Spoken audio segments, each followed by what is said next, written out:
Ене, 4-ші бөлім. Сөйтіп балам үйленемін дегенде сасып қалғаным осы еді.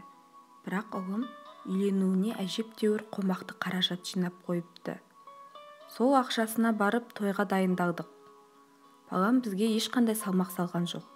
Тойдың бар шығынын қызға сырға апаратын кит, кигізетіні бар, салатын алтыны бар, барлығын өзі алды. Қайнапкелерім де біраз қаражат берді. Өз анам мен қаладағы ағам да біраз қосты. Сөйтіп құдалық тойға барып, келінді қолдан алып келдік. Құдаларымыз оңтүстік жақтікі, бірақ осы Алматыға көшіп келгендеріне біраз жыл болыпты. Келініміз менің ұлым секілді бір үйдің үлкені. Медициналық білімі бар. Маман екен. Өзінен кейін інісі мен сіңілісі бар. Інісі студент, сіңілісі әлі мектеп оқиды. Құда-құдағиымыз өзіміз қатарлы жақсы адамдар сияқты. Қыздарын дүркіретіп той жасап, бізге ұзатып салды. Бізді де жақсы күтті. Жақсы жермен құда болдық. Бірақ күйеуім юкпен құда болдық деп біраз жарытпай міңгірлеп сөйлеп алды. Келін түскен соң көп ұзатпай балам той жасаймыз деп той қамына кірістік. Ұлым достарымен ұйымдастырып, мейрамхана тауып, обалы не керек, өз тойын өзі жасады. Біз тек ата-анасы болып, өзімізше тойды өзіміз жасап жатқандай киініп алып, қонақтардың ізгі тілектері мен құттықтауларын қабыл алып тұрдық. Қазір осы жайттар есіме түссе, өз-өзімнен ұяламын. Үлкен ұлыма бар салмақты сала беріппіз. Ата-аналық міндетімізді дұрыс орындай алмадық-ау, деп өкінемін. Құдаларым келінге үйіп төгіп жасау әкелді. Мұндайды бұрын-соңды көрмеппін. Жататын жиһазынан бастап, соны киім жайғанда түйрейтініне, қыстырғышына дейін әкеліпті.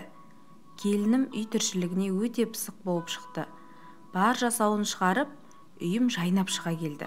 Ыдыс-аяғым, төсек жайма, бет орамалдар бәрі жанарып қалды. Ас үйім тап-таза. Келін неше түрлі дәмді тағам дайындап, шынымен қолым ұзарып қалды. Баламның таңдауына риза болдым. Күйеуім келіннің тамағын мақтап отырып ішетін болды.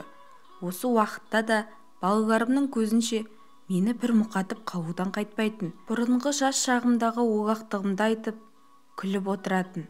Мен осындайда келіннің алдында қатты қысылып қалатынмын. Келін мен ұлым үйленетін кезде жұмыстарынан бір айға демалыс алған екен. Демалыстары біткен соң екеуі де жұмысқа шықты. Таңертең қалаға бірге кетеді, кешке бірге келеді.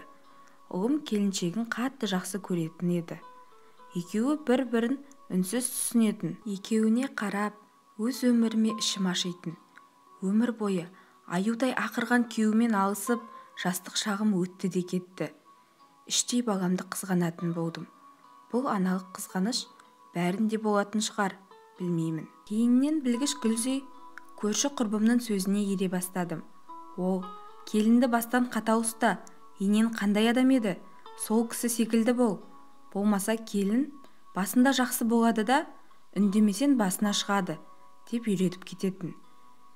Өз жеке пікірім жоқ. Жасқаншақ, жалтақ басым сол сөздерге ере бастадым. Өз кемшіліктерімді жасыру үшін өзімше келініме қатал болайын дедім. Келінім келе салып көтерді. Декреттік демалысқа шыққанша жұмыс істеді. Кейін босанатын уақыты таянғанда үйде отырды. Сол кездері аяғы ауыр-ау деп аямадым.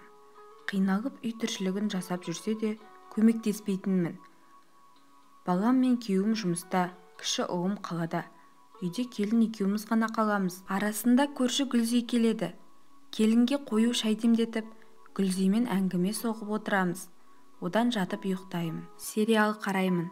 Кешке балам мен шалым келеді-ау деген уақытта ас үйге келінге барып, үлгермей жатырсың ба? Әкел нан кесіп жіберейін, деп өтірік дастархан жасасып жүретінмін. Болмаса келінім босанайын деп жүрсе де бәріне үлгеретін. Қазір осы қылықтарым есіме түссе өзегім өртенеді. Ол да мен сияқты болашақ ана ғой, немерелерімнің анасы. Сөйтіп уақытысы келіп, келінім қыз босанды. Шалым немерелі болдық, қызды болдық деп қатты қуанды. Үйдегі дәу семіз қойды сойып құдаларды шақырды. Ұлым да қуанып, күнде таңертең жұмысқа барарда роддомға соғып кетеді, қайтарда тағы соғады. Сөйтіп 4 күннен соң достары, құда жақтың туыс келіндері, әпкелері, өздері көпшілік болып, келінді шығарып әкелді. Атанасы бесік әкеліпті. Балаға не керек? Шомылдыратын тазегіне дейін алып келіпті. Кіндік шешесі болған туыс жеңгесі арбасын алып келіпті.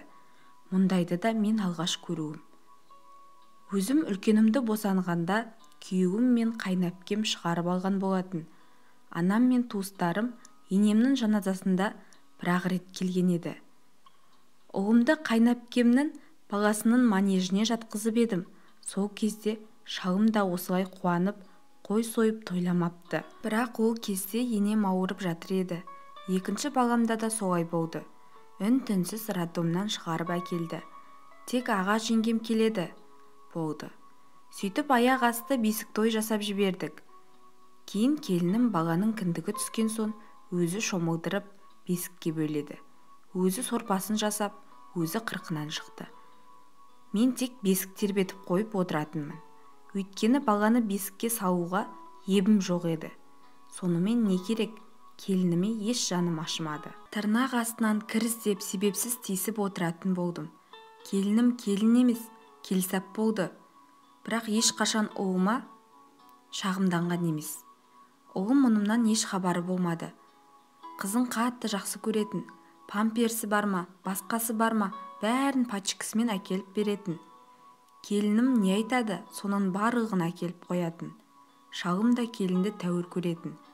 Олардың мұнысын іштей қызғанатынмын. Жыным келетін.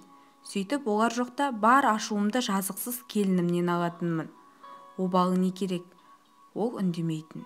Үндемей үйдің бар тіршілігін жасап жүре беретін. Сөйтіп жүріп, арада біраз уақыт өткен соң екіншісіне аяғы ауырлап, ол босанды. Бұған да шалым мен балам қатты қуанып тағы тойлатты. Мен де қуандым. Немере деген тәтті екен ғой, шіркін. Бірақ келінге жасағаным дұрыс болмапты. Алла өзі кешірсін. Мұны кейін кеш түсіндім. Амал жоқ. Осылай жүргенде екінші ұлым үйленетін болды. Бұл ұлым ерке болып өсті. Бетінен қақпадық. Бір күні келіп, «Мама, мен үйленуім керек, срочно», деді.